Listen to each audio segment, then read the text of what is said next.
ഇനി ശബരിമലയിലെ സ്വർണ്ണ കവർച്ചയിൽ ഒരു നിർണായക നീക്കം നടക്കാനിരിക്കുകയാണ്. ആ വാർത്തയിലേക്കാണ് നമ്മൾ പോകുന്നത്. ശബരിമല സ്വർണ്ണ കവർച്ചയിൽ ജയിലിൽ കഴിയുന്ന ദേവസ്വം ബോർഡ് മുൻ പ്രസിഡന്റ് എൻ വാസുവിനെ കസ്റ്റഡിയിൽ വാങ്ങാൻ നീക്കം. ഇതിനായി പ്രത്യേക അന്വേഷണ സംഘം കോടതിയിൽ അപേക്ഷ നൽകും. കൊല്ലം വിജിലൻസ് കോടതിയിലാകും ഈ അപേക്ഷ നൽകുക. വിവരങ്ങളുമായി ശ്രീനന്ദ ചേരുന്നുണ്ട്. Sreenanda, good morning. എന്നാലും വാസുവിനെ വീണ്ടും കസ്റ്റഡിയിൽ വാങ്ങാൻ കഴിയുമെന്ന് അറിയുന്നു. എന്താണ് ഏറ്റവും പുതിയ വിവരങ്ങൾ? എത്ര ദിവസത്തെ കസ്റ്റഡി ആയിരിക്കും അന്വേഷണ സംഘം ആവശ്യപ്പെടുക? ശ്രീനന്ദ.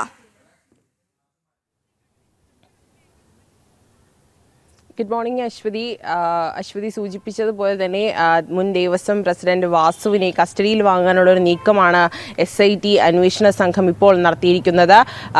ഇന്ന് അപേക്ഷ നൽകാൻ ഉണ്ടാകുമെന്നാണ് നമുക്ക് മനസ്സിലാക്കാൻ സാധിക്കുന്നത്. കൊല്ലം വിജിലൻസ് കോടതിയിലാണ് SIT സംഘം ഈ ഒരു അപേക്ഷ നൽകുക. കഴിഞ്ഞ ഒരാഴ്ച മുൻപായിരുന്നു എൻ വാസുവിന്റെ അറസ്റ്റ് രേഖപ്പെടുത്തി അദ്ദേഹത്തെ ജയിലിലേക്ക് കൊണ്ടുപോയത്. ശേഷം അദ്ദേഹത്തെ കൂടുതൽ ചോദ്യം ചെയ്യലിനായി അദ്ദേഹത്തിന്റെ അറസ്റ്റ് രേഖപ്പെടുത്താൻ അല്ലെങ്കിൽ അദ്ദേഹത്തെ കസ്റ്റഡിയിൽ വാങ്ങാനുള്ളൊരു ആവശ്യം ഉന്നയിച്ചുകൊണ്ടായിരിക്കും SIT ഇന്ന് കോടതിയിൽ ഹർജി നൽകുക.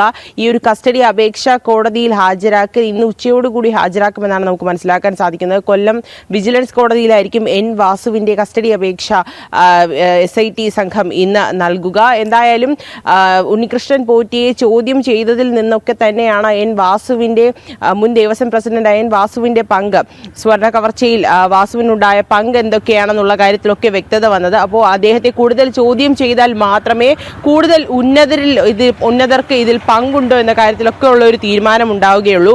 എൻ വാസുവിന്റെ അറസ്റ്റ് എപ്രകാരമാണ് ഉണ്ടായത് നമ്മൾ ഓർക്കേണ്ടതാണ്. കാരണം നിരവധി തവണ അദ്ദേഹത്തെ ചോദ്യം ചെയ്യണം അല്ലെങ്കിൽ അദ്ദേഹത്തിന്റെ അറസ്റ്റ് രേഖപ്പെടുത്തണമെന്ന് പറഞ്ഞിരുന്നെങ്കിലും ഉന്നതരിലേക്ക് ഇത് വിരൽ ചൂണ്ടുമെന്നുള്ള ഒറ്റ കാരണത്താൽ അദ്ദേഹത്തിന്റെ അറസ്റ്റ് വൈകിപ്പിക്കുന്ന ഒരു സാഹചര്യം ഉണ്ടായ ശേഷമാണ് എൻ വാസുവിന്റെ അറസ്റ്റ് രേഖപ്പെടുത്തിയത്. അതും ഉണ്ണികൃഷ്ണൻ പോറ്റിയുടെ വളരെ നിർണായകമായ വെളിപ്പെടുത്തലിന്റെ പശ്ചാത്തലത്തിലാണ് അദ്ദേഹത്തിന്റെ അറസ്റ്റ് രേഖപ്പെടുത്തുന്ന ഒരു സാഹചര്യമുണ്ട്. അതെന്തായാലും എൻ വാസുവിന്റെ കസ്റ്റഡി ഇന്ന് ആവശ്യപ്പെട്ടുകൊണ്ട് SIT കൊല്ലം വിജിലൻസ് കോടതിയിൽ എന്ന കസ്റ്റഡി അപേക്ഷ നൽകും. ശേഷമായിരിക്കും അദ്ദേഹത്തെ ചോദ്യം ചെയ്യലിന് വിധേയനാക്കുക. അതിനുശേഷം ഉള്ള നിർണായക തെളിവുകളൊക്കെ തന്നെ പുറത്തു വരുമെന്നുള്ള ഒരു കാര്യത്തിൽ ഒട്ടും തന്നെ സംശയിക്കേണ്ടതില്ല എന്നുള്ളതാണ് വാസ്തവകരമായ കാര്യം.